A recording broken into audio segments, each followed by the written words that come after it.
come and have a seat on the table of chat. We want to find out. Just give us 1 minute. We've got Mikey. What's your name? Kalizia. And what's your name? What's it?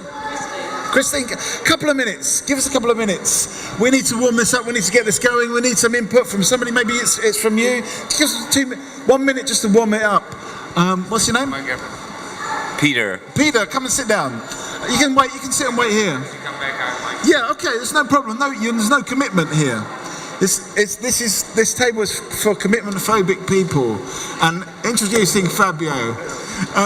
So we've got Fabio and Mikey. What's your name? Kalizia. And it's Peter. Peter, yeah. The whole point of this is it's kind of up to you to decide what you want to talk. Oh, we've got another face. What's your name? Lynn. It's kind of up to the people around the table to decide what they want to talk about. Oh, suddenly I'm really loud because we had it turn up for Ellen. And so what do people want to talk about? What would you like to talk about? Oh, would you like to come and have a seat? Hello? No, maybe not. What do people want to talk about? What are the big subjects, the issues of the day? What are the things that... Peter, have you got anything that you want to... Yeah, you can talk about Christmas. Christmas? Because they're coming very, very soon. Have you got a view on Christmas? Yeah, are you looking forward to it? Sure, I'm looking forward to it. But the thing is that I think people forgot what the Christmas is all about. Right. It's just Santa Claus and presents. Yeah. Is that not what Christmas is about then? Those days, yes, but I remember when I was in primary school and my mom dressed up as a real Saint Nicholas. Right. You know that he was a bishop, yeah? Right, okay. Yeah, so and she dressed up as a bishop and everybody was surprised. Yeah. Like, who is this? Yeah, like who the hell is that? Yeah. And that was the real purpose of her, because she wanted to shock us and she wanted to tell us who Saint Nicholas was real. Okay, I mean, have we lost the real meaning of Christmas? Is it all about presents? Oh, looks like... Give us... come over... just one question. Have we lost the real meaning of Christmas? That's what Peter is saying. Yeah. Okay. Well, it's a good starting point. Thanks for throwing that one in there. Give us I'm on the first aid course now. Give us a final thought. Yeah. Merry Christmas. Merry Christmas. But what does that mean? Does that mean have a lot of presents? Does it mean something else? Enjoy. I don't know. I'm not like really Catholic, but enjoy the Jesus burn, and that's it. Enjoy. The Jesus is coming. Okay, so the element of Jesus, the spiritual element, maybe are we forgetting that? Now Christmas means so much to so many different people. I'm sorry about that. Don't worry, I won't get it on your thing. Yeah. Christmas now, it's not about religion. That's fine. I think it's okay. I think whatever religion you are, you should be able to celebrate Christmas. Because Christmas is just not just about Jesus. Christmas is about gift giving, and it is about eating food and being with family. I mean, I'm not religious, but I still celebrate Christmas. Okay, so you think you can have do you need religion for Christmas? Can you have a non-religious Christmas? What do people think? So I think I'm not religious, my family neither, and I have Christmas as well. Yeah? Aren't you kind of cheating though? Sorry? Isn't it kind of a bit of a cheat to sort of like not be religious but get the Christmas anyway? What does it mean, cheat? Sorry? Cheat, like, you're not getting fairly. No, but we use in our convenience this time that for us is to share time between us. Yeah. And this is what is important for us. So. Okay, so it's more about just getting together as a family. Have you got any views on this? Maybe, yeah, I guess it could be. What? It could be, say, with family and friends. Okay, so Christmas doesn't have to be about religion, it could be about family and friends. It could be, yeah. It's a time where you experience, you kind of get with other people and be kind to them. I think it's about kindness as well. Okay. So. What do people think? Christmas? Are you celebrating Christmas? Yeah. That Tesco advert was so great that featured the Muslim family, because it showed that Christmas isn't just for Christians. You can be Muslim and celebrate Christmas, is because it's about families coming together and eating dinner. So I thought it was actually a great advert to sort of show that. Muslim family can also celebrate. They can, and Muslim people, they do, and I thought it was just a great display of how inclusive Christmas has become. Okay, Christmas, have we lost the meaning of Christmas? Give us a couple of minutes. We have lost the meaning. We have. You say yes, okay. So that's one for yes. We have lost the meaning of Christmas. You say no, it's just evolved. That's what people around the table are saying. In which case, what is it going to evolve into? Should we still be calling it Christmas, or should we be calling it something else, like family mess or? I mean, on the whole giving thing, like somebody said before, they're going to be feeding people in a homeless shelter.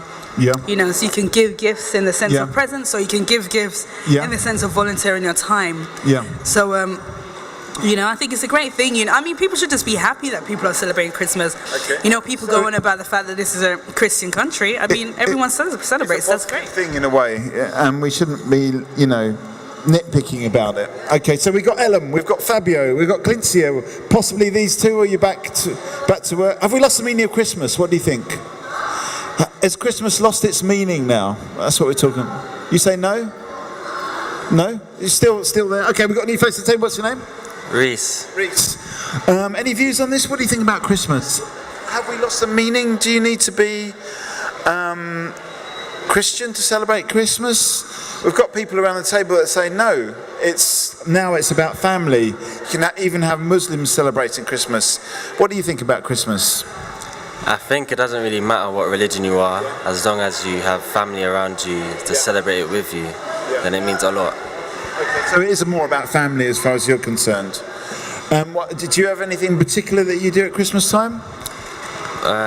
Really and truly, no, not really. No? Just eat, and then after that we open our presents as a family.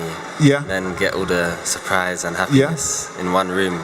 Is it something you look forward to? Is it a bit of a drag or what? No, actually, it's kind of surprising because you don't really know what you're going to get. So you kind of like it? Yeah. Okay. Have you got anything particular that you do for Christmas? We eat a lot. I'm Italian, so we definitely eat a lot. And on Christmas Day, you sit down about 12 and you don't get up until 8 at night. You're just eating and playing board games with your family. So do you start off with all the food on the table, or does someone get up and get the food at least? No, you do get up and get the food. Okay, it doesn't fit on the table at the same time, so you can have to do it in waves. And what is the traditional Italian? Do you have a turkey? No, we don't. We have, so on Christmas Eve you get fish. Right. You're not supposed to eat meat, but we do it anyway. And on Christmas Day it's either lamb, pork. Yeah. Or, it's definitely not turkey. Okay. And you get lasagna as well, pasta dishes, and desserts and stuff like that. Okay, so lasagna, pasta, sounds good. Are we a little bit too, in the UK, a little bit too kind of narrow with our Christmas foods? Do you have a particular food for Christmas time? I would say jerk chicken. Jerk chicken? Yeah. Okay, that's more Christmas theme for you. Christmas, any particular Christmas food? Everything. Everything? Yes. Absolutely everything. Absolutely everything. Okay. Anything in particular? I think the most important thing is the breakfast. You know, Christmas normally, breakfast. Traditional Jamaican breakfast. What is that? On Christmas, you have like your hot chocolate, your ackee and saltfish with a bit of breadfruit, a bit of dumpling. Really? Okay. You know, that is a bit of bami. I don't know if anyone knows. Do you know what bami is? I don't know. Tell me what bami is. Basically, it's like cassava, like grated cassava, and they make it into a nice little sort of cake. Yeah. And it's nice and crispy on the outside, and it goes down well with a bit of ackee. So that is Christmas for me. I'm coming around your house for Christmas. Okay, yeah, you should too. Okay, well, that's good. All right, sorted. Come and have a seat on the table of chat. Come on. You don't have to say anything. This is a perfect place to deal with that exact. Come and sit here. Yeah, we've got Reese, we've got Fabio, we've got Ellen. They're not. At the moment, this is kind of freeform, but at the moment we're talking about Christmas. What is the modern British Christmas like? A lot of it is not turkey anymore. It's jerk chicken, it's bami, and is that right? Yeah, ackee and swordfish, these things. Has Christmas changed? Is it evolving? It's no longer actually... What it means to you. You know, Christmas means different things to different people. What's nice about Christmas time is seeing how the different areas do their Christmas decorations. Right. It's so nice to see all the decorations go up, and it just sort of gives you that Christmas vibe. I mean, earlier on we were talking about all the modern sort of high-rise flats. Are they doing enough? Like, for example, the Shard, you could get a lot of Christmas decorations on the Shard. Are we actually using those big high-rise surfaces enough for Christmas? Maybe... Rick, we've got Rick here that's visualising. Maybe could you do some high-rise Christmas decorations? A bit like What? Projected on the side of buildings. Like some baubles and stuff, but on a high-rise building. You know, some Santa Claus climbing up the thing, some flashing lights, that sort of thing. Could they glitz it up a little bit more, Rick? What do you think? Can you hear what I'm saying? Come over here. I'll explain it to you. So yeah, I mean, is that the modern Christmas? So the Christmas decorations are important to you? It's so important, yeah. I mean, okay, we're sort of evolving in terms of food, but are we evolving in terms of the Christmas decorations? Are they all? I mean, this is pretty much the same. Are they important? Are they important? Oh, well, I'm going to turn the mirror on you. What do you think they're important? I think they look fun. Yeah. And maybe they brighten us up a little bit. What do you reckon? We're talking about Christmas. Give us a couple of minutes. What's that? I think really, for me personally, I'm not so worried about Christmas decorations now. Yeah. I'm a bit more concerned about what's going on in society. Right, okay. You know, sort of like what the government or local government are sort of doing to help people out. What age are you? 16. 16. I mean, 16-year-olds. I mean, is there any Christmas activities going on? Change the digits round. I'm that age, yeah. But it's like, I know when I was that age, it's like it was really easy to get a job. I mean, how are you feeling about the future? Well, it's obviously hard as you get into year 11 because the work rate is a lot more, and if you're looking to go to sixth form, then it's going to triple or even double. So, yeah, it's kind of a lot more to get a job. Do you know what kind of career you're looking at? Have you got any ideas? Civil engineering. Okay. What sort of thing is that? Basically mechanical engineering on cars, motorbikes. Right. Okay. Yeah. Okay. So making bikes and cars and that kind of thing. Will it be fixing them or actually making them? Well, it's fixing them, but I'm looking to make them as well. Okay, so you want to maybe make and as well. Okay. What's it? So will you do an apprenticeship to achieve that? You will. Yeah. Are you looking forward to it? So can you not start your apprenticeship when you get to, say, you can, and locally? No. It's in Bexley. You Bexley. Yeah. Okay. Local. All right. Okay. So you're thinking about going to Bexley. A long way, isn't it? What I mean, what do other people think are opportunities for young people? Are there opportunities out there? You're obviously a horticulturalist there. What are your friends saying? You know, like people of your age group. What do you hear them saying? Well, most of them want to go college as like to study civil engineering as well, but it's more of the work that they're into. They're not really hands-on. But with me, I'm kind of a hands-on person, so I'm looking to go straight into apprenticeship. Yeah.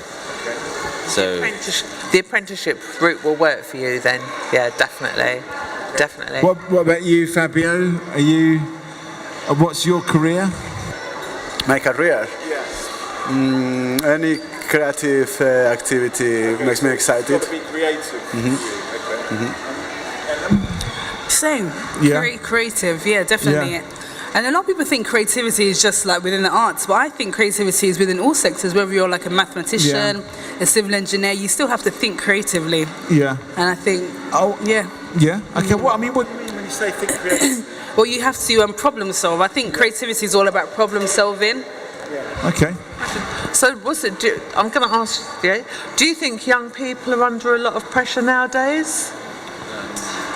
Yeah, I believe so, because there's some people who say, because nowadays you have to get maths and English straight, or you have to resit it again. Yeah. And if there's people who aren't really, like English isn't their first language, then it's going to be a struggle for them to get that English. Yeah. And maths as well might not really, Okay, so I mean, what happens if people don't get the grades? Can they do it again, or well, they have to move to a college, and they have to resit it in that college again till they get the right grades. Do you think that's too much pressure, Reese, or do you think that's justifiable pressure because you have to get the grades? I need to ask. So, realistically, I don't think everyone is cut out for academia. Yeah, even if it's sort of GCSE levels. What do you mean academia? Well, like the academic academic route. Right, You know, okay, if you've got to have English and maths as exams before you can go on to the next level, the truth is not everyone's going to achieve that. Yeah. I mean, like, we would like to think they could, but reality is not everyone can. Yeah. So how do those young people then progress to the next level? Are they stuck? Are they trapped? Yeah. You know, like, and what happens to them? Because I thought that apprenticeships was the way out of that. Yeah, but it sounds like you need to go on to another college and try and do that again before you can get to it. Do you need it for apprenticeships, for anything? Mainly for everything, actually. Yeah. Because for any job you need maths and English. If you don't pass, then you have to resit it. So you have to pay for it. Like after 18, you got to pay for it. So what happens to the people? You know, that my don't get sister, she only passed her GCSEs at maths to GCSEs at 35. Really? So basically, I think that she was that old. It doesn't matter. Yeah. It doesn't matter if you don't do so well. Yeah. When you need it, you'll pass. You know, she's in construction now, so she had to use it for that. Okay, so she's actually in construction. Yeah, so she needed to use it. Interesting. We've got a new face to the table. So we've got Lynn, we've got Reese, we've got Elam. What's your name? Ray. Ray. I mean, we're talking about, is there too much pressure on young people to get the grades, to pass the grades, especially in maths and English? Because Reese was talking about going into like an engineering apprenticeship, but even then you still need maths and English. You need to pass on those things. Is it too much pressure for the young people at an early age? That's what we're talking about at the moment. Have you got a view on that? I don't know. Well, I can only really comment on my experience at school. Which Did you feel under pressure at school?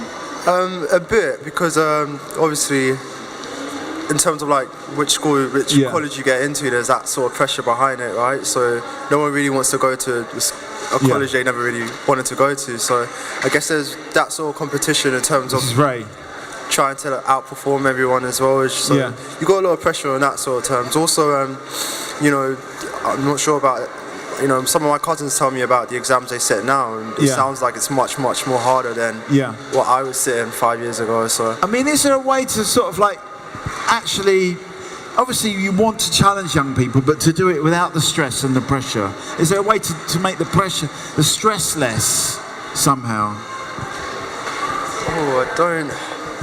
I feel like what's important is, you know, you have to remember children are children. So yes, you know, it's cool, like they should be learning and they should be, you know, being challenged to like perform well, but at the same time it's important to maintain that sort of balance between childhood and that sort of thing. So I guess maybe perhaps the way to sort of alleviate the sort of pressure is to perhaps encourage more extracurricular activities, for example, so alongside your studies. Do you think the balance is right now?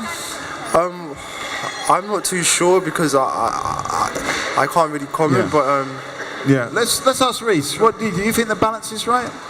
I would say it's not fully right, because like, obviously there's some people who struggle with subjects and there's some people who are stronger.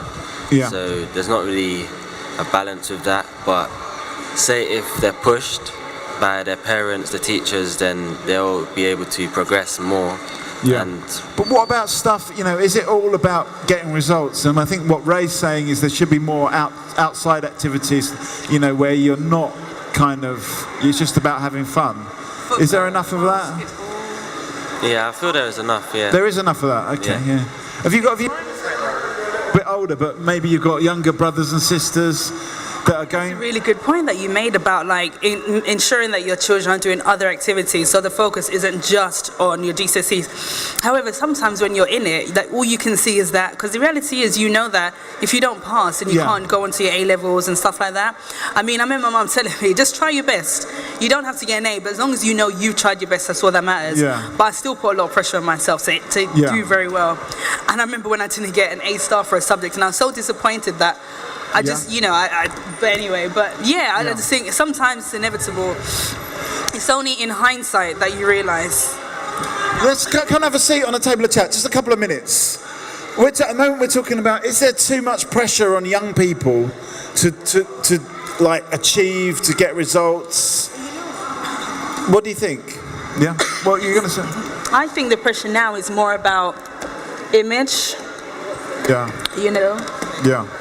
What do you mean image? The It's less so much about achieving in school, because I think now people know that you don't necessarily have to do well in school. Let's get a final thought for Reece. Reece, give me a final thought. To succeed, you have to work hard and well, be pushed to your limits and don't give up. Are we supporting the young people enough to allow them to work hard? I believe so, yeah. Yeah? Yeah. You think we are? So the support is there? Yeah. And it's just up to those young people to actually pull their finger out and do it? Yeah. Okay, well, Reece, good luck with all of this, and I hope you do, get into your apprenticeship and all the rest of it. And thanks very much for joining us here. You've got a card. And yeah, thanks for getting involved. And Merry Christmas as well. So where do we want to take this conversation? Ray, have you got any? What do you think the big subjects that we should be talking about here are? Do you think it is about education? Is that the big subject, or is there something else you'd like to bring up here?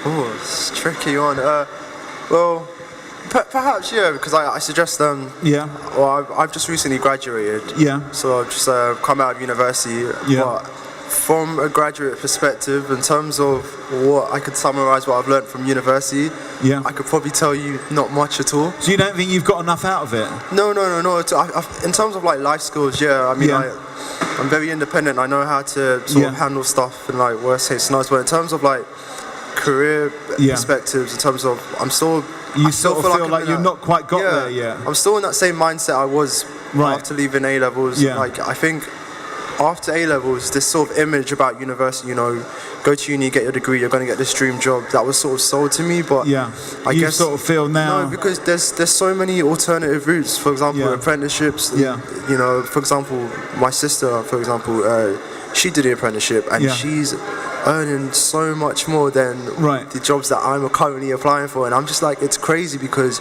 you go to uni, you get yourself in so much debt. Do you feel like you've been slightly bamboozled by a bit? I'm not gonna lie, a bit because. What did you? Can I ask you what you studied? I did politics. So I studied politics and IR. Yeah. And I did that for. Originally, I was studying law, but I changed it to politics, and I did that. And I came out thinking, okay, well, I still don't know what I want to do. Yeah. And I feel like with apprenticeships, it's just a bit more easier to sort of gravitate to the career you want to go into. And I think more young people need to bear that in mind, that there are alternative routes. Yeah. I mean, is there any advantage to going to a degree over an apprenticeship that you see now that you've done it? I feel like my degree... I don't know. I feel like it's maybe in terms of the transferable skills you can get out of it. I feel like I'm a bit more confident when delivering certain stuff. However, other than that, not really. So the confidence, yes, but because the things about degrees now as well is that literally everyone has one. So when everyone has something, it becomes it's not a sought after thing. So like, fair enough, you got a degree, but when you walk into that interview, what's setting you aside from other candidates? So you actually need something else on top of that degree. Through apprenticeships, you have people that have that sort of training behind it, as well as with that qualification. So and I think a lot of young people more nowadays, more young people are considering it, but a lot of young people before weren't really considering it because it was kind of seen like less valuable as a degree, but it's not the case anymore. Do you know? Right. Okay. So it could actually be a faster route to success. Great about it. Unlike a degree, say you realise, actually, I'm not interested in this subject. If you decide that, actually, I've done this apprenticeship and it's not really for me, you still earn money. You still gain skills. It's not a loss. You can, there's transferable skills that you're going to have got. While if you realise that you don't like what you studied at uni, then it's just like. Have you done a degree or an apprenticeship? I have actually. Yeah, I actually did a degree in Southwark. Yeah. Oh, really? Whereabouts? London College of Communication. Yeah. University of the Arts. Yeah. Yeah. Yeah. Do you feel like Ray? Do you feel that it was kind of like money well spent, a good investment? I think that people who live in like Southwark, they're quite fortunate because they've got a lot of universities. They've got South Bank, they've got LCC, and they've got like Camberwell. So there's so much great universities in Southwark. I don't think it was money well spent, unfortunately. I just think that I did a creative course. I think it kind of sucked the creativity out of me. Yeah. It sucked the creativity out of you. How? I'm still paying my student loan. But you're still young. I am young, but I studied late. Did you feel it's? Do you feel that it was worth it? Was it worth it? Because I think Ray and Ellen are both saying, "Oh, I've spent all this money." I was already working in the field that I'm working in. Yeah. So sort of like with communities, and I'm still doing that. So I would say, whilst maybe it made me a little bit more confident in my knowledge, I'm most probably still where I would have been. So you don't necessarily think it's worth the money spending? I have advised my daughters not to go to university, especially as 18, 19, 20-year-olds, because right now they need to go out there, feel their feet, see what they like, because I think realistically, sometimes what's happening is young people are jumping from A-levels straight into uni, and not having a clue what they want to do in the future. Right. Or sometimes they're told by their parents what to study, and it's like 2, 3, 5 years down the road, it might be something that is of no value to them. And whilst there are transferable skills, you think maybe they're making the decision a bit of being pushed in that direction? It's so early, and it's like, I like what Ray said about the fact that it's like, if you want, a degree is now devalued because everyone's got one. So it's like, where everyone's got one, like Ray was saying, like if you've got an apprenticeship, you're paid to go to college, you've got work experience, and it's like nowadays, employers are looking for people who've got some kind of work experience. Let me come and have a seat. We're talking about young people. Is it worth them? 2 minutes even. Come here. So we've got Ellen, we've got Lynn, we've got Ray. I'm Mikey. Come and get involved in this as well, because actually what we're talking about right now is young people. Have we sold our young people down the river? Are you going to go to college or university? Are you going to do an apprenticeship? Where do you see yourself going? Because what they're saying is that kind of university is over. Come and have a seat. And the both of you, come and sit down. So we've got Ray, we've got Lynn. What's her name? Diane. And James. And Ellen over here. I'm Mikey. Come and get involved in this. Right now we're talking about education. Have we got the balance right? Is it too expensive to go to college? Lynn is still paying off her student debt. You haven't even really started paying off. Yeah. Ellen over here is saying she went to do a creative course at the LCC and it sucked the creativity out for her. So is it worth going to university? That's what we're talking about now. Is it really worthwhile? Have you got any views on this? Or James, Diane, have you got? What have you got an idea what you want to do? Or is it too early? I think it's too early. Still. Yeah. Okay. Well, there's a point over here from Ellen. Well, yeah, I was going to just. Yeah. Hang on. I pulled out the plug. There we go. Go on. Yeah, I don't know if it's related, but I was reading an article about the student loans company, and it's a private company. Yeah. And basically, this guy, he was earning enough money, and he was like, I just want to pay off my debt. So then anyway, he asked for a reading, and they sent him the wrong reading. What do you mean a reading? Like a tarot reading? They sent him how much he owed, basically. And they sent him the wrong one. And because he worked out how much he would owe, and they was like, this is how much you owe. And he was like, no. So basically what it is, in conclusion, they found out that what it is that there's so many people who have these debts that they've kind of lost track of what your actual figure is. Okay. So you could be paying more than what you should be, and it's a private company, so they can do what they want. Okay. Give us a final thought before you go. Keep going. Continue. What do you think about education, James? Have we got the balance right? That's the big question on the table. Well, I think that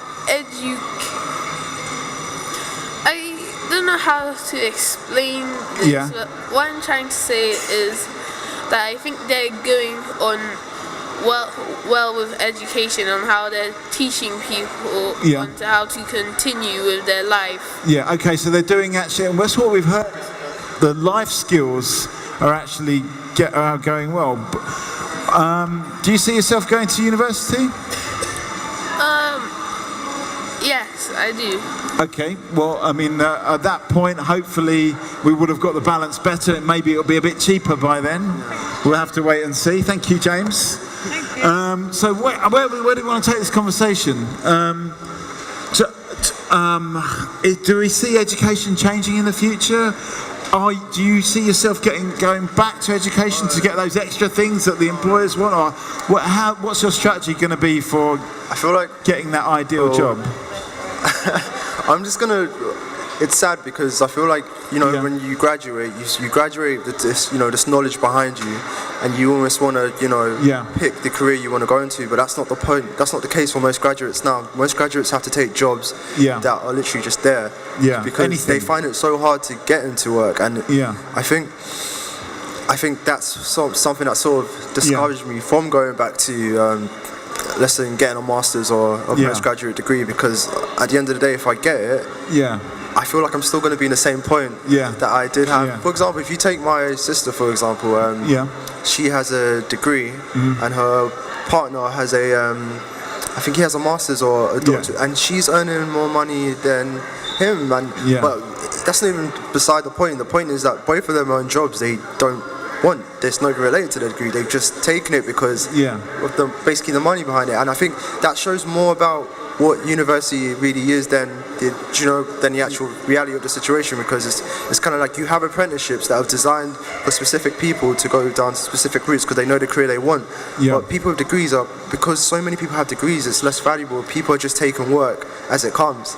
So I think that's an important point people need to bear in mind when they are doing a degree. Like, you need to think about, okay, what are the career prospects from doing this, and what is the actual, What did you actually, before you started the degree, what job did you see yourself doing when you came out? Well, wow, that's changed so many times. So I saw myself as a lawyer at first. I wanted to go into law because I felt like I was a good communicator and I could grasp things pretty quickly. So I thought, okay, that's a good route. But after doing that, it was just something I didn't want to do. So I went into politics. Studying politics, I understand that politics is not a career I want to go down. You see yourself getting into politics? Oh, no, at all. That's what I'm trying to say. But I guess that's a good thing about degrees as well. They sort of tell you, what you do want to do, what you don't want to do. But can I just add one point as well? I think what we also need to bear in mind is the pressure, that going to university does put on your mental health. So, for example, a lot of students like myself who studied outside of university. A lot of students that study outside of university, I didn't have that financial support from my family. So, for example, I was working 30 hours a week while studying full time. So it was a lot of pressure. If you're performing, if you're at university and you're not getting the grades that you want to be getting, and you're thinking, wow, well, I'm putting all this effort in, I'm doing 30 hours a week, I've moved away from my home city to study a degree that I didn't really want to do. It's kind of like, it puts things into perspective, thinking, well, is this even worth it? Is this even worth it? Like, what am I gaining from this? And sometimes it does work out good for people, but 10 out of 10 times for most people, that's not the reality. So. Okay, was there a point there, Ellen? No, I'm just saying, that's a really good point, actually. Like, what happens when you're not getting the grades? And sometimes you just don't know what you're doing wrong, but it's just not working out for you. And it's just like, you're right. I think people don't really talk about, like, mental health in university. A lot of people feel really lonely at university. Not everyone has, like, people say go uni, do your social life, but not everyone has a social life at uni. A lot of people are just lonely. Because you don't get a chance. And there's no one to talk also, to. Also, you might be working. And also you're working. I had a part-time job. I wasn't working as many hours as you, but there is just a lot of pressure mentally. But the image that you still have to portray is that, oh, I'm at uni, I'm having a great time, but really, you're struggling. Okay, so it's maybe we need to somehow rebalance this, and I mean, I feel really bad because not only did my fees get paid, but I actually got paid to go to art school and have a lot of fun. It's such a different, I mean, it made me unemployable afterwards, but nevertheless,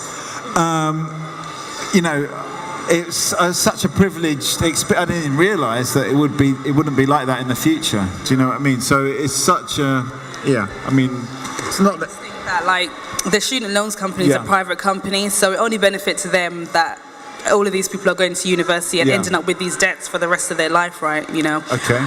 Should we be changing the mix, do you think? I think it shouldn't be a private company. It should be government it should be like a government company, and there should be more. Yeah. I don't know. The reform that's happened in the student loan repayment, so increasing it from 21,000 earning to 25,000 reflects more about the educational system than anything other. It's sort of broken. You have people graduating, getting jobs that they can't live off. Do you know what I mean? Like never you mind can't pay the money. For example, you can't expect people to pay this amount of debt and live off the amount of money they're earning, which is why I think they've increased it to 25,000, because they know themselves that this is hard. It's tough. It's very, very tough. I also graduated in Southwark on the South Bank, and I had to actually pay to graduate as well. So you had to pay to graduate. Pay to graduate, yeah. So in a way, it's a very expensive business, all of this studying. Does it need to be this expensive? Is there a way we can support students a bit more? It's like I just wanted to bring it back in a little bit and say that I think even before uni stage, it's like when young children are coming home from school with homework, in their housing situation, do they have a space to study? Have they got their own quiet room? Because I know lots and lots of young people nowadays share a bedroom with a sibling, and sometimes that might be an older sibling or a young, it could be either a side of your age group, but it could be quite disruptive to your learning, so there's that argument, like your housing actually can have an effect on your ability to study.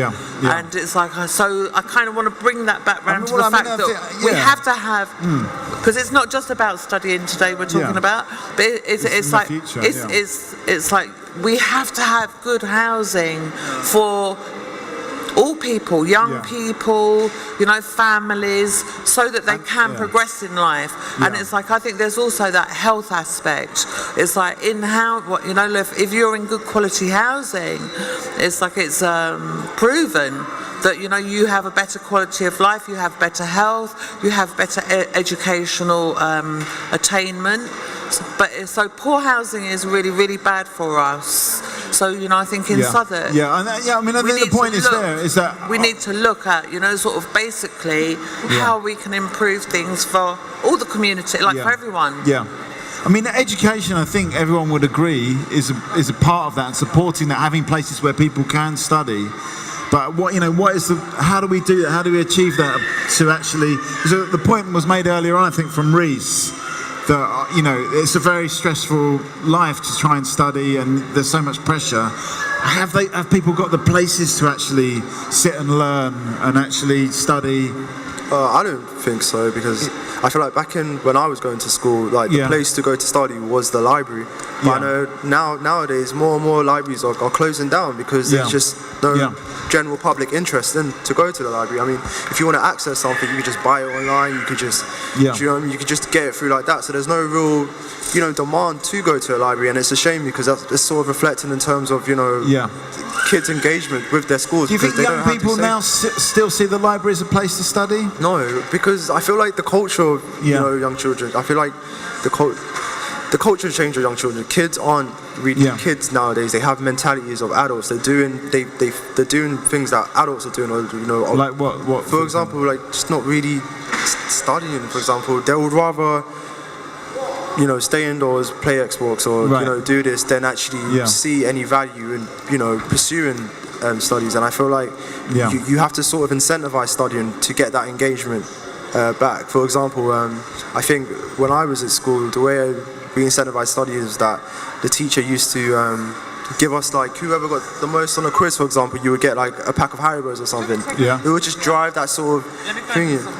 So I think that's what it is. You have kids are disengaged with studying because they've seen, their older brothers or their parents, and they've gone to uni or they've gone to thingy, and they're still in the same place. So they're not really engaged in that whole thing. Exactly. So there's no engagement with studying. And you're putting that down to a sort of sense of having to be an adult and having to sort of like these adult pressures. You see, I feel like there's a lot of pressure on kids nowadays, and it's reflected specifically in Southwark with the problems that we have to deal in terms of like knife crime and all of that. It's just kids aren't kids today. There's a lot of pressure on them. Yeah. And it's different to when we were growing up. You know what I mean? Is there too much pressure on young people? What do you think? Any views on this side? Is that not? And we've got, hang on a sec, Elam, because we've got Elam, we've got Ray. What's your name? Clitzia. Clitzia. I'm Mikey. At the moment, we're talking about pressure. Is there too much pressure on young people? Have they got places to study? Are they being forced to be too adult too soon? I think that it's probably just more avenues for distraction. So now we've got Instagram, we've got Snapchat. Yeah. So while before, like, there was one TV in the house, maybe a computer, and you could just go into your room and study. Now you got your mobile phone that's always with you. So I mean, I think that it's a form that, I don't know, I'm very much a procrastinator, so I can imagine if I had Instagram and Snapchat when I was at school, I probably wouldn't have got anything done, because it's a great way to procrastinate, right? And it gives you a lot of stimulation, you know, looking at them you just feel positive. What about if you actually studied through Instagram, through a series of Instagrams? Would that work as a study aid? I think it would be. I mean, YouTube is a great source of like advice and stuff. Yeah. So but I was going to say, like, those things could be used. It can be more. a positive thing. But I think with libraries, there's a really nice library on Borough High Street. It's been refurbished, and it looks like, I've never been inside, but I remember seeing when it got refurbished, and I was like, wow, this is a direction that libraries need to go into. It's got the technology there, up-to-date computers. It's inviting, and maybe all libraries need to have that cash injection, and more people would feel that they can use it. You agreeing with that, Ray? Yeah, just because I live near the library you're talking about, John Harvard Library, and you know, I think before the refurbishment was done, it still had a lot of people going, but not as much as it has people going now, because you know it's had an image revamp. You know, it's considered as a place that people want to go. You know, there's a cafe there. It's just, you get that sort of customer satisfaction by going there. It's just not. It's not that sort of dingy library. It's a nice sort of well-designed it's like space. Basically, you've incentivized it. Basically, what I was saying, it's like a place that people want to go to. So exactly. Clitzia, have you got any views on this? Is there enough spaces or are we supporting the young people enough to study? Are they being forced to be adult too? So have you got any views on this? I think libraries are definitely very, very important, but I also think young people today, they have a lot of pressure, peer pressure as well, so they have to dress in a certain way, they have to behave in a certain way, and I guess if we can show them that it's okay not to be like everybody else, it's also important, and they should also have places they can go just to be kids, like without necessarily having to eat or study, like a place where you can go and just hang out with your friends. Okay, I mean, without that peer, is it possible to have a place like that that doesn't have the peer pressure as well? I don't know, I mean... You're going to get peer pressure wherever you go, like, it's just one of those things where you can't, it's not a case of, oh well, how do we, you know, eliminate peer pressure? It's more of how do we sort of prevent it and get it under a controllable sort of measure, because kids are kids, you know what I mean? Kids don't really possess logic as much as adults do, so you're going to get that sort of peer pressure wherever group you may go. So I mean, is that just an inevitable part of growing up, peer pressure, or is there peer pressure? Definitely. I mean, I suppose now, you know, it's not just at school. You have it, you know, on your mobile phone for things like Instagram. So I suppose there's always been that peer pressure. But, you know, again, it's just all about having that self-confidence, and how do you... So you think the way to deal with peer pressure is to give kids self-confidence? make sure they feel confident in their own individuality, basically. Well, that makes sense. I mean... Maybe there's a question we could ask: are we boosting up the kids' confidence enough? How do we actually do that? How do we actually get them a bit more self-confident? I don't know. It's a difficult question. I know it's a tricky one, but we're on to the tricky question. We've done the easy ones now. We're on to the tricky questions. Come and have a seat on the table of chat. This is Talkaoke. We have got Clitzia, we've got Ray, we've got Elam. Come, give us a couple of minutes. What's your name? Paul. Was it Paul? Come and sit down, because we're talking about the kids. Are we supporting the kids enough? Are they support? How do we do that? Stop giving people legal aid. Just say it on the microphone so we got it recorded. What is it? I can't say it from them. I'd like to. What's that? What are you saying? Support fathers. People are stopping fathers seeing their kids. They should investigate. Okay, so don't. Let fathers see their kids more. Is that what you're saying? Okay. So are we supporting fathers enough in general? No. Do we need to support fathers more? I mean, like, isn't a mother the most important person in the child's life? Come sit down. Can we have a say for a couple of minutes? Just a couple of minutes. What's that? I mean, does supporting the father mean not supporting the mother? So that's, well, maybe Paul will come out on the way out. I could see that, and I think it was working. But I guess it does. I mean, support for the child and support for the kids means also support for the parents as well. I mean, I suppose the law is always on the mother's side. You know, that's just how it really is. And I think those organisations like Fathers for Justice are really good because they're giving a voice to the voiceless. They're articulating, you know, men's voice are not really heard. Let's come and have a seat on the table of chat. We got Klitz, come and have a seat. We got Elam, we've got Klitzia, we've got Ray. I'm Mikey. What's your name? Alfie. What's your name? Oh, too much pressure. We're talking about put too much pressure on the kids. Are you at school, Alfie? I don't go there. What's that? I have a day off. You've got a day off today, yeah. But do you go to school on the weekdays? Yeah. I don't know. Do you have fun at school? Do you think you're doing the right things at school? Come and sit down. Come on. We've got Fabio. We've got Ray, and we've got Klitzia. What's your name? Spencer. Mikey. In a way, one of the things we're talking about now is: are we helping out the kids enough? Are kids under too much pressure? What do you think, Spencer? Do you feel like you're under too much pressure? No. No? What do you think? No. No? What about older kids? Do you think they're under more pressure? No? So you think they're relaxed, they're not under pressure? Well, that's good thing to say. What do you think? Are we putting the kids under too much pressure? So what do you do at school? We work about maths and literacy and other things like history. Do you think they're the right things to study? Yeah. Okay. I do maths, and when there's lunchtime and break time, I play with my friends. What's that? You play with your friends? Yeah. Okay. So in a way, it seems like, at least for the younger generation, the mix is right. So something maybe goes wrong a bit later on. On what point, I suppose, does it become too pressured and too tricky? Are you looking forward to going to older school? What school are you in now? I'm in year 2. Yeah, and? Year 5. Year 5. Are you looking forward to going further on, progressing in school? Yeah. Do you think it's going to be more tricky? Yeah. Okay. But are you looking forward to that? No. You're not looking forward to it? Okay. It's going to be a bit more challenging. Come and have a seat. Come and get involved in this. Yeah. You know, what do you guys do in your spare time? Do you guys play football? Do you go swimming? Do you play Pokemon? What kind of things do you do outside of school? Sometimes I go to swimming, but sometimes I go to school, and sometimes I go out and play with my friends. What's your favourite thing to do, Alfie? Play with my friends in my garden. Okay, so you just like hanging out with your friends, really. And what about you, Spencer? I like playing on my DS and my iPads, and sometimes on your what?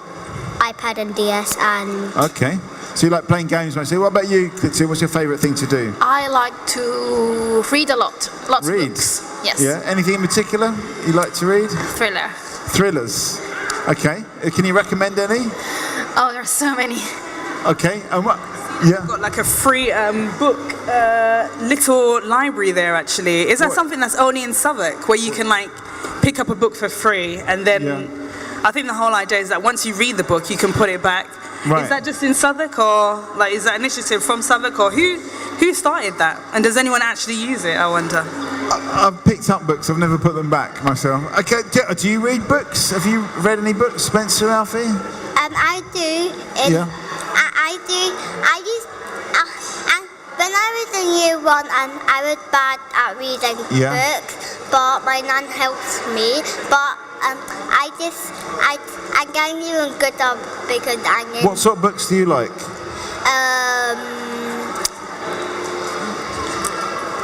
The Top Cat. Top Cat? Yeah. Okay, what sort of books do you like? I like Captain Underpants and... you like what? Captain Underpants and... Captain Underpants? Okay, I've not heard of that one. And... Yeah. What is that? Is that like an adventure? It's like what? These 2 boys in school. Yeah. And they have a special ring that turns the teacher into a superhero, but not actually a superhero. But it turns them into Captain Underpants. Yeah. Okay. So we're talking about reading. Ray, do you read at all? Do you? Not as much as I probably should do. I mean, the occasional newspaper every now and again, but not really. Yeah. Yeah. Is that because you've done so much reading when you were doing politics that you can't be bothered with it now? Yeah, probably. I'm used to like reading academic like journals, so I guess it's kind of like put me off from reading. But I guess I don't know. Maybe it's an argument saying that like sort of university sort of robs you of your youth, like reading that sort of fictional material. So. Well, I mean, that's the thing is, you got Alfie and Spencer, and they seem to be like having fun and just enjoying learning. At some point, something sort of flips, and the older kids don't enjoy it, and they feel more under pressure. So what happens? What's that? Kilmer, my friend, and he lives in the same flat. Yeah. And how old is he? He's 6 and I am 6. Does he like going to school as well? Yep, he's in my school. You see, this is the point. These younger kids like going to school. So what happens? Why do the kids then? More like the parents encouraging their children to like education, right? I think probably his parents encourage him to go to school, and that's the reason why he likes going. Because not all children like going to school. So I think it's just about having, as a parent, having a positive attitude towards education. That's what I think, you know. Come and have a seat. We're talking about school at the moment. Do you enjoy going to school? You know, I think that starts with like even. Was that yes or a no? Yeah. I think again it goes back to the home environment. Like, is the home environment right? Is that child able to get a good night's sleep? Are they having breakfast when they wake up? Before they go to school, are they dressed for the weather? You know, some children they don't have breakfast and they don't necessarily dress right. So all these things make the child anxious. Yeah. So when they go to school, they can't focus because they're hungry or they might be a bit cold. So it's so it really does start from the home. You know, about whether or not children like school or not. You know. But do you like school? Is it your favourite thing, or do you prefer after school? After school. In school and after school. Oh, you like both. Okay. So I mean, definitely there is something. Is it all about the home? Is it? What do people think? Come and have a seat on the table of chat. Do you like going to school? Do you like school? That's you over there. You say yes. Do you want to get involved? Give us a couple of minutes. We've got Ellen, we've got Alfie, we've got Spencer, we've got Glitzia. What's your name? Aaron, and we've got Ray. Come and get involved if you want to. Of course you can, yeah. And we're talking about school. Do you like going to school? Depends on what day it is. What days do you like? Wednesday. What happens on a Wednesday? Play football. So you like the football element of school. Do you like going to school? No. No, why not? Because we do maths. Okay, so you like maths is kind of boring. So we got a new face. What's your name? Cecibel. Cecibel. Yes. At the moment we're talking about school. Have we got the mix right when it comes to school? Have you got any children? Yes, I have two. Yeah. But one of them is 19 years old and the second is 13 years old. Do those kids like going to school? Is the older one still in education? Yes, both of them. Yeah. Do they like it? Yes. If they don't like, I push them to go to the school. So you make them like it? Yes, okay, is that the way? What's your name over here? Sammy. Sammy doesn't like school. What are maths? What don't you like about maths? It's too hard. Too hard, okay. So, I mean, what would you say to someone like Sammy Yes, you're right, but you have to think it's a nice time for you, and you can share with your friends. Yeah. But what about if you have to do maths all the time? That's what I think is your point, isn't it, Sammy? I mean, any words of advice, Aaron? Have you got a word of advice for Sammy about how to actually enjoy? Is there a way to enjoy maths if you don't like it? Do you like maths? Yeah. Yeah. My favourite subject. How come you like maths? What is it about maths that you like? The part that's easier.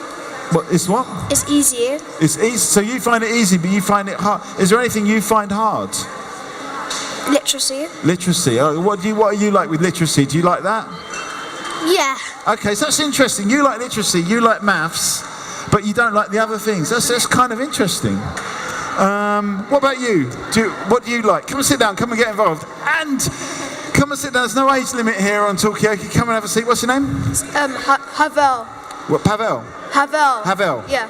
And do you like school? Yeah. Yeah. And what do you like about school? Science. Okay, you like science. Yeah. But one of the questions we've been asking is like, what about some young people don't like going to school? How can we make it more fun for those people that don't like it? What's that? Maybe games. More games? Okay. Do you think that would work? Would you prefer it if there were more games at school? No. No? What would make school more fun, do you think? Water slides. More what? Water slides. More what? What did you say? Water slides. Water slides. Okay. Okay, water slides would make it more fun. Okay. Are there enough water slides in this area? No. No? Are there any? Yeah. Where are they?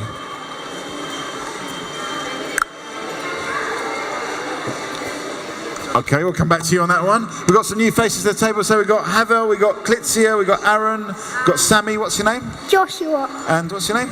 Martha. And? Ian. Ian, and we've got Ray. We've got Ellen. What's your name again, sorry? Cecibel. Cecibel. Yes. A moment we're sort of talking about school. Could it be made more fun? Do we need more water slides? Would that help? No. Or just fun things? You say no? It would be better if there was no school. No school. Okay, what would the kids do if there was no school? That's not good. Play. Play. Okay. What do people think about that? No school. Should there even be school? What's your name again, sorry? No. What's it? Joshua. Joshua. Saying there shouldn't necessarily be school. What do people think about that? Cheers. There should be school. Why? Because learning stuff is very useful, and it can help you have jobs. Yeah. Okay, isn't it useful for jobs and stuff like that, going to school? Do you want to do a job? Only train driving. Okay, you would like to be a train driver? No, a teacher. A teacher. Do you need to go to school for that? What do you think? Fireman. Fireman, okay. Maybe we should just go around the table and find out what people want to do. Okay, so we've got train driver or teacher, fireman. Engineer. Engineer. What would you like to do when you grow up? A doctor. Doctor, yeah. Same. Doctor. Doctor, yeah. What would you like to do? Have you already got a job? I have, yes. Is it your ideal job? No. Okay. What would your ideal job be? A musician. A musician, okay. I am a cleaner, but it's not my ideal job. What is your ideal job? In my country, I am a secretary, so I would like to find a job like that. So more kind of administrative kind of Exactly. thing. Okay. What's your ideal job? Oh wow, anything creative. Okay. Yeah. I would say probably anything within the field of development, so like international development, like providing support. What does that mean? So basically, when you think of international development, it's basically sort of support work or support relief. You go into other countries and you provide support services. So this could be, for example, raising like HIV awareness, or just you could be just raising awareness in like other areas that a country may be facing. So helping people find out about illnesses and stuff like that. Okay, Ian, what's your ideal job? Well, I enjoy I work for Salvation Army and I enjoy it, so I'm really lucky. Yeah, so you were pretty much doing your ideal job. What do you do? I do public affairs, so I talk to politicians about the work of the Salvation Army. Yeah. Okay, this is a bit similar to what Ray's talking. Maybe you two should talk to each other.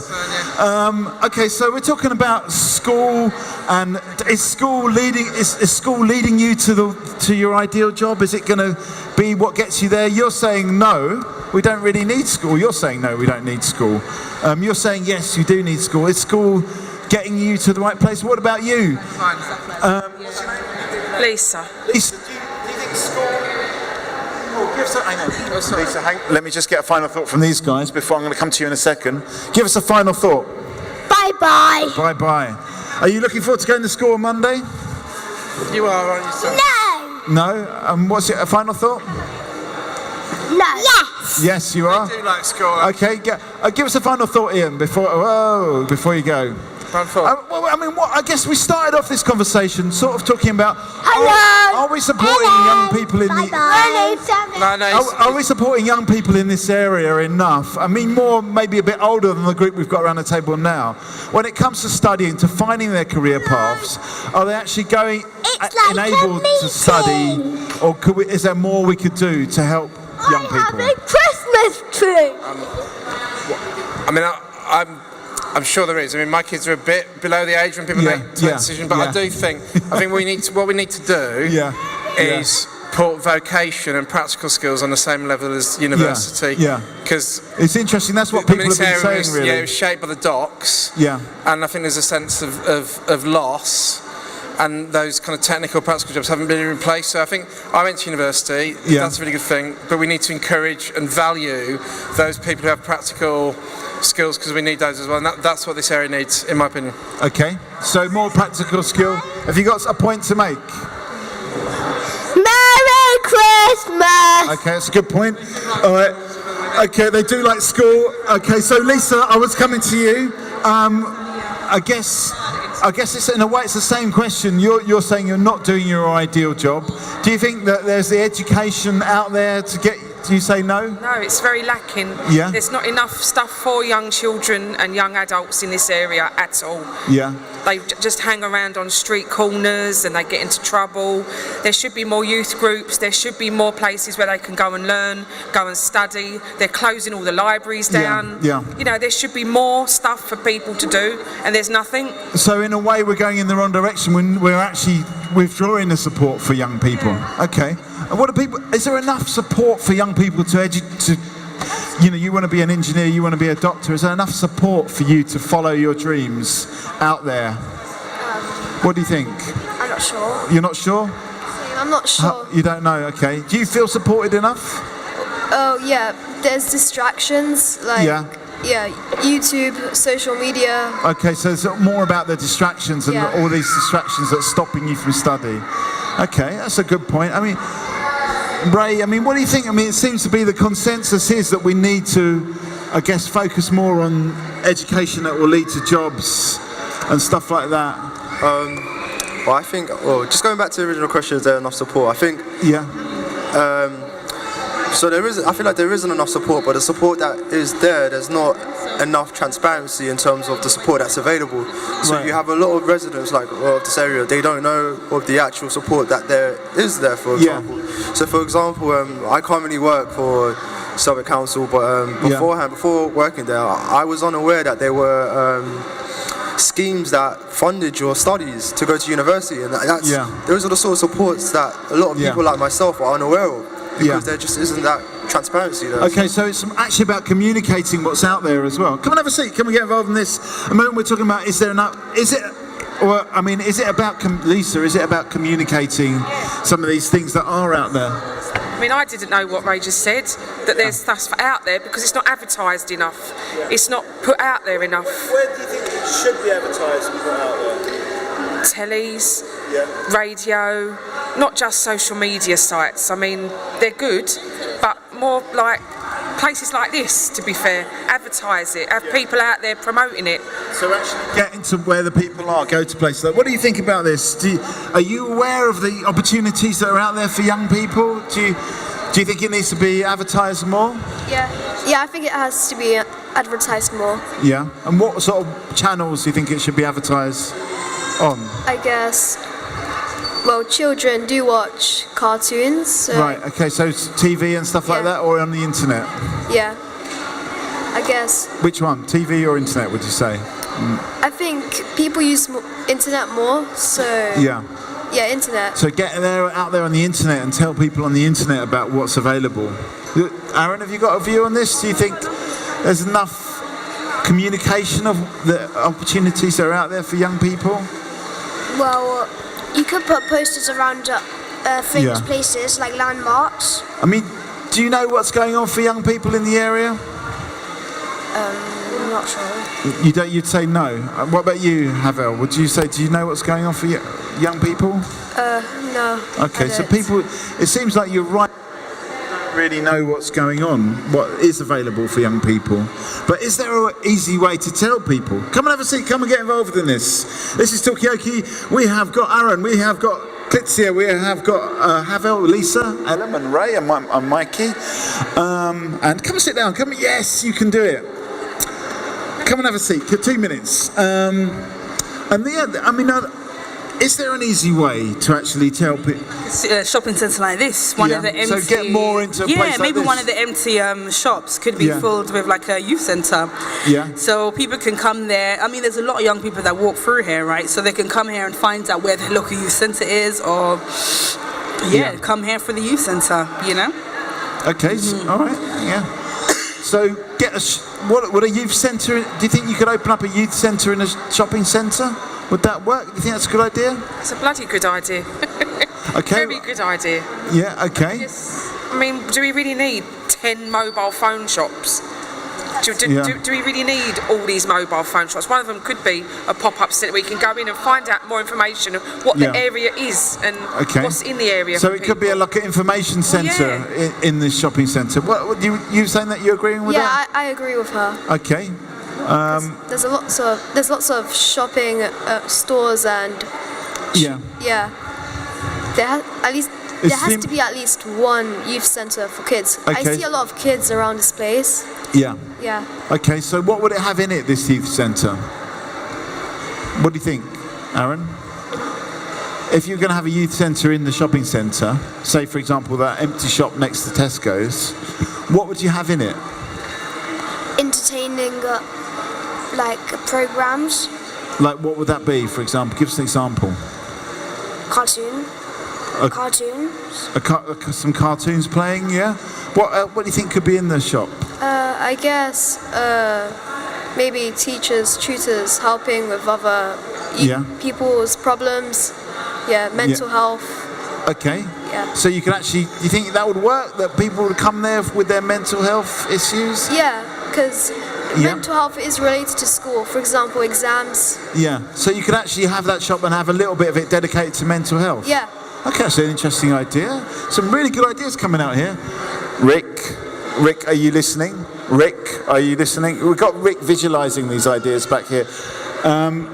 Basically what they're saying is that shop over there, they're not saying necessarily that shop, but the one we were in earlier on today could be a kind of youth centre. It could have a mental health area. We're just coming up with some other ideas. So what Rick's going to do is going to visualise this and actually make a picture of what it might look like. So what else should we say to Rick that should be in it? I'm going to grab a bite to eat and then when I come back I can swap with you if you like. Okay, but have you got any thoughts about what might go into this shop? Yeah, I think a place where people can like talk openly about maybe the stresses that they're going through. So maybe like a little quiet corner with a lot of nice sort of like plants and stuff like that can encourage people to open up a bit. And also I think of table tennis. People still like to play table tennis, right? You know, or maybe some kind of virtual reality sort of section. Like you could get Samsung or O2 to sort of donate some virtual reality glasses, and that would be quite fun. Okay. You could have a bit of technology in there as well. Okay. Anything else that people want to add that should go in there? Have a youth radio. Yeah, like a radio station in you could there. have like a weekly or a monthly newsletter print. Yeah. Just with local activities, what's going on in the area for kids and young adults. An internet corner where they could do their studies. Yeah. Like a tutor. like once a week, a tutoring. I'm liking this idea. That's a bloody good idea. What else can we in here? I was about to say the same thing. Yeah. Yeah. Which bit of it? All of it, or? Yeah, all of it. Yeah. Do you like the radio station idea? Yeah, because some children don't know what's happening around the area. Yeah. Okay, so that would actually help to have a centre. We're talking about what would a youth centre in this shopping centre look like? Anything you'd like to add, Aaron, onto this? Maybe more. Not really sure. More what? I'm not sure. Not sure. Okay. Well, I mean, it's all about the thinking here. It has to stand out. Yeah. Yeah. So it has to actually look good. Yeah. It doesn't have to. It shouldn't be at the edge somewhere. Yeah. Like around the centre. Yeah. So children can see it easily. Okay. Yeah. And sort of more. I mean, lighting. How is it going to stand out? Lighting, colours. Yeah. Things that would be attracted to children. Okay, very, very colourful space. Okay, interesting. All right. It might actually, I don't know, now we've got all that rush of ideas, I'm starting to feel like, I've kind of done my job, so I'm going to get a sandwich or something like that. So maybe it's just time to get some final thought. Fabio's nodding as well. So let's maybe just get some final thoughts for this session. Is there anything else you'd like to add? What could we do? If there's one thing we could do to improve this area, what would it be? I guess we said it all. Yeah, you think we've kind of on top of it? Yeah. Okay, so the youth centre you think is the most important thing? Yeah. Okay. Aaron, what one thing would you like to see done, if you could just do one thing to make this a nicer place?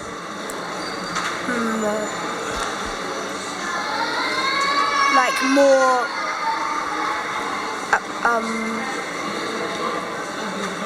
I think we've done all of it. More, what's that? Done all of it. You think we've kind of on top of it with this new centre thing? I can't think of anything else. What's that? I can't think of anything else. So you're excited about this youth centre? Oh, okay. One thing you'd add to the youth centre that we haven't talked about yet? For example, if there's like a place for children, yeah, there should be like a coffee place for like adults. Okay, so it could be like we need in a way a youth centre for adults as well. I guess that's also called a pub, isn't it? But anyway, okay. So okay, Lisa, have you got a final thought for us here? I just think that's a very good idea. Yeah. Like a careers advice and stuff like that. Yeah. In one main place where you can all know where it is. Yeah. Yeah, I think that's a brilliant idea. Okay, so it's not just maybe for young people, but it could also be for adults as well. Okay. Well, I guess that I'm gonna take a little break for now. Thanks very much, guys, for getting involved. And yeah, well, Rick's going to try and visualise these ideas. We're going to get some foodstuffs, and we'll be back. We're here all day, so we'll be back if you want to get involved on Talkaoke on the table of chat. It's not too late. We will be doing one final session after the break.